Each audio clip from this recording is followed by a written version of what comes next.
que amuñu beneen choix bu dul réussir le projet pour lequel des dizaines de Sénégalais ont perdu la vie.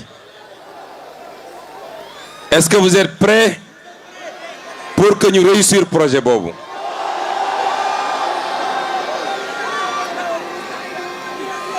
fi ñu jaar yépp bi ñu commencé campagne bi ba léegi ce qu'on a vu c'est de l'espoir, mais surtout c'est de la certitude que les populations expriment. Certitude que la ñuy waxante woon ak ñoom ba tax ñu opposé wu 10 ans dans des conditions que vous connaissez, que loolu dina am.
moo tax bu ma gisee loolu lépp à travers le Sénégal dama bëgg fu ngeen dajeeti ak waa boor bële mooy waa opposition wala ñiy tuddee seen bopp loolu bu ngeen dajeek ñoom laaj leen ñoom lan mooy seen problème lan la leen Ousmane Sonko def.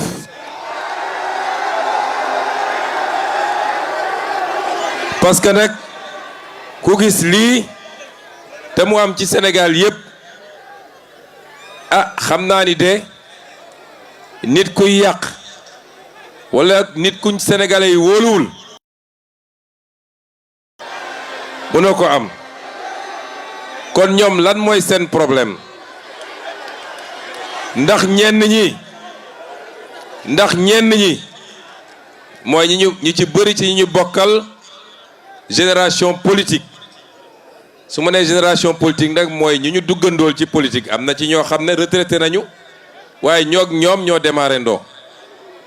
ndax dañoo jàpp ni lii ñu yàlla wërsëgale ñun ñoo leen ko xañ ñoom ba tax ñu jël ko def ko affaire personnelle. fu ñu gis Ousmane Sonko wala ñu dégg Pastef seen xol yi di bax. ñeneen ñi tamit ndax dañoo jàpp ni lañu yoroon ñoom foog ni ñoom gâteau bu ñu moomal seen bopp la te muy moomeelu askan wi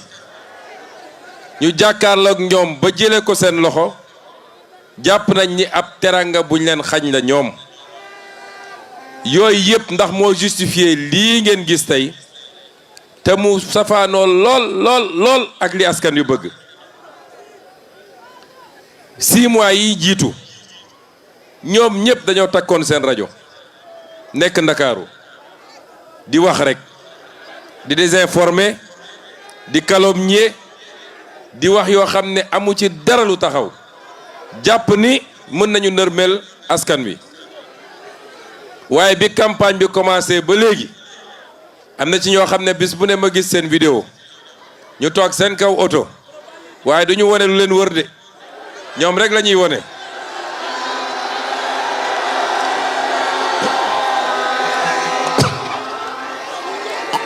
loolu li muy firnde mooy waxuma ko pour may leen buzz de ndax ne dañ laan soo waxee ci ñoom da nga leen di may buzz waaye raisonnement bi dafa am fi mu jëm. fi mu jëm mooy askanu Sénégal bokk na ci askan yi gën a yeewu ci àdduna. askanu Sénégal duñu ñuy nax ci wax ju bëri ak manipulation bu ngeen seetee depuis quelques jours nag dafa mel ni seen stratégie xaw naa changé dem nañ ba ci biir gis ni nekk ci subaak ngoon am Sonko andil Sonko c'est pas payant moo tax temps yi xaw naa gëj a dégg ay attaque waaye du ñu bàyyi manipulation nag ci la ñuy dëkk li ngeen di dégg yëpp chaque jour ñu génne benn thème bu bees leen rek la wundu mooy le système est agonisant et lorsqu'un système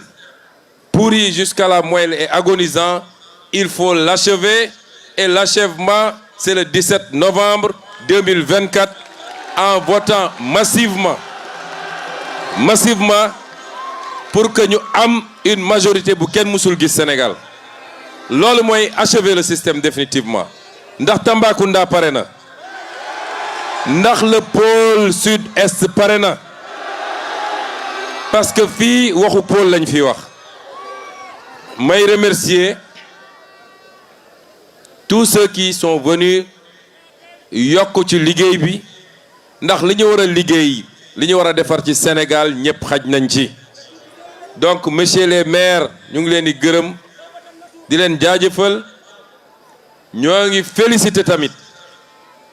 tous les militants et les militantes de Pastef wallahi militants yu mel ni yéen waxuma Sénégal de waaye gisuma ko ci àdduna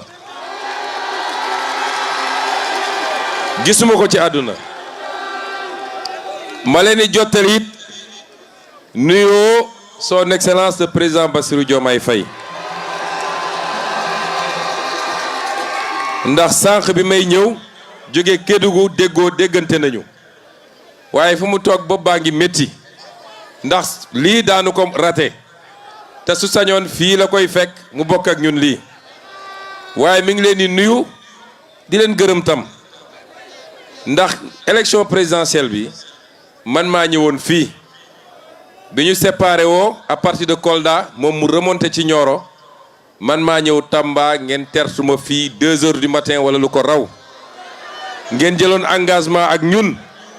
engagement boobu matal ngeen ko ba mu mat sëkk ci premier mi-temps bi léegi nag deuxième mi-temps bi lañ jublu mbokki Kamba fii damay wax ci le pôle sud-est campagne thématique la ñu wax campagne boo xam dañ ko teg ci xam-xam keroog am na candidat bu fi jaar nee na woo daf ñuy yedd nee na léegi am na ay études yu mu santaane woon ba ANSD def ko nee na man léegi mu may ñaan ma dem jëli études yooyu pour xool ko gis nga étude ku nekk ci nguur pendant 12 ans defoo dara lu dul nga naan am na études yu ma bàyyi woon ci tiroir yi dem leen jël ko ñooñu waroon nañu am gàcce taxaw naan dañuy campagne électorale mais le pôle sud-est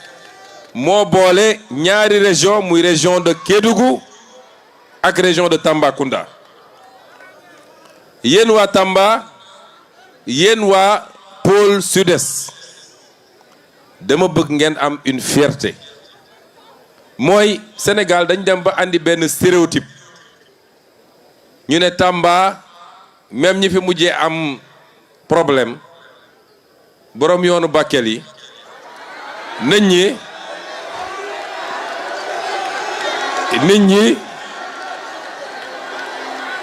nit ñi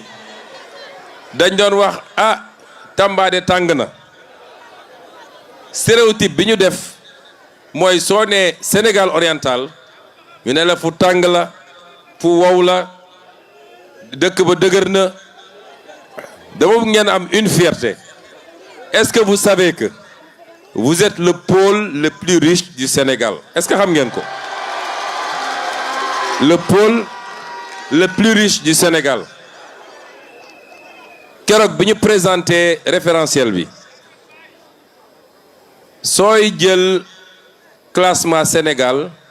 en termes de richesse par tête d'habitant le pôle sud-est mooy le pôle le plus riche et le seul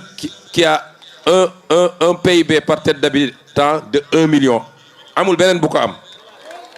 et ca des yëpp ñu ngi diggante ay 400 000 500 000 600 000 lan mooy problème bi donc le problème mooy cette richesse quelquefois n'est pas exploitée mais souvent est exploitée au profit même pas du Sénégal mais d'intérêts étrangers loolu nag lañ fiy jëlee définitivement les richesses de ce pays vont profiter d'abord aux fils et aux filles de ce pays loolu mooy la première chose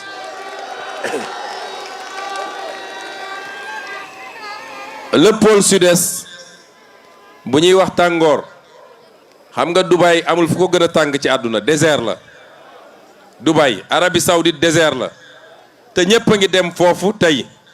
lan moo ko waral mooy ba ñu amee pétrole wala ñu am gaz dañoo am seen fulla bu mat sëkk téye ko seen mbir réew tabaxee ko réew mi fi nga xam ne yaa 40 ans ay tente la woon ci désert bi ak ay jëléem tey soo fa demee ay gratte-ciel nga fay fekk lan moo tax ñun suñu or bi nekk fii suñu fer bi nekk fii suñu marbre bi nekk fii lépp nekk ci pôle bi utiliser wuñ ko dans le même sens ba tey boo ñëwoon Tambacounda lu mel noonu nga fay fekk c'est ça le vrai pari que nous devons relever ensemble est-ce que vous êtes prêts lan la ñu fas yéene def ci pôle bi j'ai commencé par les industries extractives ndax am nañu or bu bëri bu nekk fii ñu ngi koy exploiter depuis des années Sénégal impôt sax amu ko ci impôt nga exonéré ci impôt nit ñi mën a exploiter génne ko brut conteneurs yi wala or bi ci avion yi lañ koy yeb directement ci piste yi mu dem yoonam kenn mënu la wax ñaata la ak fan la premier acte bi ñu posé mooy dañ leen ne woon dinañu renégocier institué nañu une commission boo xam ne commencé na liggéey bi te mun naa leen garantir une chose il y a 27 contrats miniers qu'il va falloir auditer qu'il va falloir relire ba pare delloo si ko dans de meilleures conditions ba mun a profiter à la région et au Sénégal 27 contrats miniers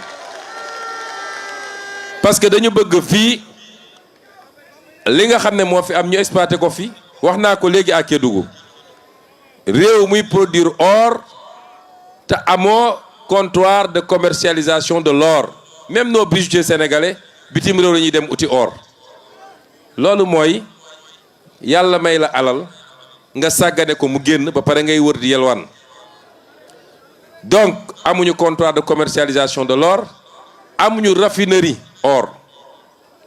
gis nga looy produire moo xam jën la moo xam des produits agricoles la wala des ressources naturelles la qu'en tant que tu produis et tu exportes brut xamal ni tu es perdant parce que produit balaa muy am sens nga yokk ci valeur loolu la ñuy wax nga transformer ko mu am valeur ajoutée mooy tax produit bi boo ko naroon jaayee 100 nga mën koo jaayee 1000 donc loolu c'est l'un de nos premiers combats deuxième bi mooy le fer fii Falémé am na fer ak feneen dégg ngeen ñu y a 5 ans à peu près bi ñu jëlee fer bi jox ko benn entreprise bu tudd Tosyali kooku waroon ci ab lu mat 10 000 milliards lépp ci kaw le dos des Sénégalais boobu j'étais opposant maa fi taxaw def conférence de presse fëgg ci table bi yooxu ba ñu dellu gannaaw su du woon loolu du ñu fekk fii fer bi donc ce fer qui aujourd'hui fer boobu nga xam ne tey ça appartient quasiment à 100% au Sénégal moom la ñu bëgg a commencer exploitation il faut que le pôle sud-est devienne un hub sidérurgique ak métallurgique mooy li nga xam ne fer bi la ñu mun ko di traiter fii exploiter ko fii traiter ko fii gis nga lii yëpp may wax nii au-delà du fait que ça va générer des milliers d'emplois moom mooy yor économie fii parce que à terme li ñu bëgg mooy que Tambacounda devienne une métropole régionale mais pour mu am lan mooy renforcer les métropoles foo mënul créer de l'économie mënoo fa créer de l'urbanisation nit ñi duñ ñëw installé wu wala suñu installé woo duñu tabax li ñu war a tabax moo tax loolu c'est extrêmement important en termes d'infrastructure tey ñi ngi bëgg a def université bu Tambacounda ma leeral ci dara parce que dañuy wër di wax nit ñi ne le nouveau régime moo bëgg a bloquer université bi déedéet ñun bi ñu ñëwee dañoo fekk ñaari projet université bu Tambacounda ak bu Matam ma ne gars yi nañ ko auditer parce que xam nañ gars yi li ñu fi nekkee woon mais soo ñëwee gis ay surfacturation yu jéggi dayoo est-ce que jàkkoor ngeen benn kër bu ñu war a tabaxal un enseignant les logements des enseignants benn kër sur 148 mètres carrés R+1 ñu war ko facturer 1,6 milliard benn kër loolu foog ngeen yoon la xam nga man li ma neex ci gars yi mooy bu Ousmane Sonko di wax comme amatuñu argument dañ naan li mu wax yëpp fen la lu ma mus a wax feeñ na te li ma wax nii ci semaine yi di ñëw ba ñu pare élection législative bi ba installé assemblée bi di ngeen xam gars yi li ñu nekkee woon ci réew mi loolu moo tax ren quand le ministre de l'enseignement supérieur a voulu ne foog ñu ubbi université Tamba dama ko ne du ngeen ko ubbi parce que paraxe bi dina andi ñu yàq li ñu waroon defar prenons le temps de faire le travail correctement d'ici l'année prochaine parce que Tambacounda état bi mu nekk su dee amphithéâtre yi pareegul wala su dee logements sociaux yi pareegul étudiants yi war fee ñëw fan la ñuy jëlee ñoom ñëpp fu ñu mën a louer ba nekk dans des conditions normales de travailler c'est parce que capital bi mu doon wuyoowul ak li mu waroon doon mooy tey ñaata réceptif hôtelier ñoo nekk Tambacounda ñaata complexe ñoo fi nekk yoo xam ne tey soo amoon 5000 personnes qui viennent pour un événement ñoom ñëpp war nañoo mën a dëkk dans des conditions normales loolu nag li koy andi mooy nga tabax koom-koom li ma wax ci fer bi wax ko ci or bi ak yeneen ressources yi fi am suñ ko toggee niñ ko war a toggee loolu mooy générer les richesses qui permettent de construire cette métropole que nous voulons. Kédougou doit être une métropole secondaire à l'horizon 2050 suñu nee métropole nag mooy lan ñu fi yàgg a voyager gis nañ dëkk yi ñu naan dëkk yi dañoo développé naka la mel Kédougou laa jóge waaye Moustapha Guirassy xam nga ni Kédougou en tant que capitale régionale xam nga ni des na lu bëree bëri kon loolu mooy liggéey bi boo jëlee activité agricole fii bokk na ci les régions les plus agricoles coton bi foño bi gerte bi ak tous les produits horticoles yi ñu fi mën a béy c'est pourquoi l'agropole bi ñu war a def fii muy l'agropole sud-est parce que li importance agropole yi mooy dootoo bay rek di génne da ngay bay transformer sur place l'industrialisation du Sénégal dont on vous parle loolu mooy idée bi parce que c'est ça qui crée des emplois et c'est ça qui va nous permettre de vous redonner espoir vous les jeunes de ce pays à rester ici et non pas à partir dama musa wax benn phrase ma ne tubaab bi ñu ngi bëri lu ñuy wax émigration mais émigration amul li am mooy boo ñëwee foqati alalu nit ñi alal seen alal yoon bi mu topp moom la ñuy topp boo jëlee oru Kédougou bi yóbbu defoo fi investissement créé fi emploi waa Kédougou topp ñoom it seen or fekk si la fi nga ne c'est ça l'immigration en réalité boo jëlee jën bi yóbbu pêcheurs yi topp la boo jëlee suuf si ñi doon bay te mënuñu xaj Ndakaaru topp la ñoom it c'est ça qui amène l'immigration c'est ça qu'on doit inverser dans ce qu'on est en train de faire le tourisme est un autre volet important ku wax fii ce pôle wax les sites qu'il y a les sites historiques le fort de Bakel le truc des circoncis ni ñu ko tuddee am na les parcs naturels comme le parc Niokolo-Koba les chutes de Dindéfelo ak li nekk ci gannaaw mooy les chimpanzés nga xam ne fii rek la am est-ce que xam nga ni soo demee Rwanda les touristes payent $1,500 pour visiter les chimpanzés soo ñëwee fii les touristes ne payent même pas $100 pour visiter les chimpanzés lan mooy différence bi mooy aménagement yi ñu def complexe yi ñu def pour nit ñi bu ñu ñëwee mën a def du tourisme de manière convenable. Donc tourisme fii dans ce site-là ak la richesse socio-culturelle des Bassari des Bidjik leur danse leur art culinaire nga xam ne tey mënoon nañ ci def lu extraordinaire nit ñi di jógee fu ne di ñëw visiter loolu bokk na ci un des piliers de ce pôle. mais li yëpp mënoo ko def te amul infrastructure foofu d'accord naa ci ak ki ko wax léegi. c'est pourquoi le corridor chemin de fer bi nga xam ne Dakar Bamako mais it buy remonter ba Bakel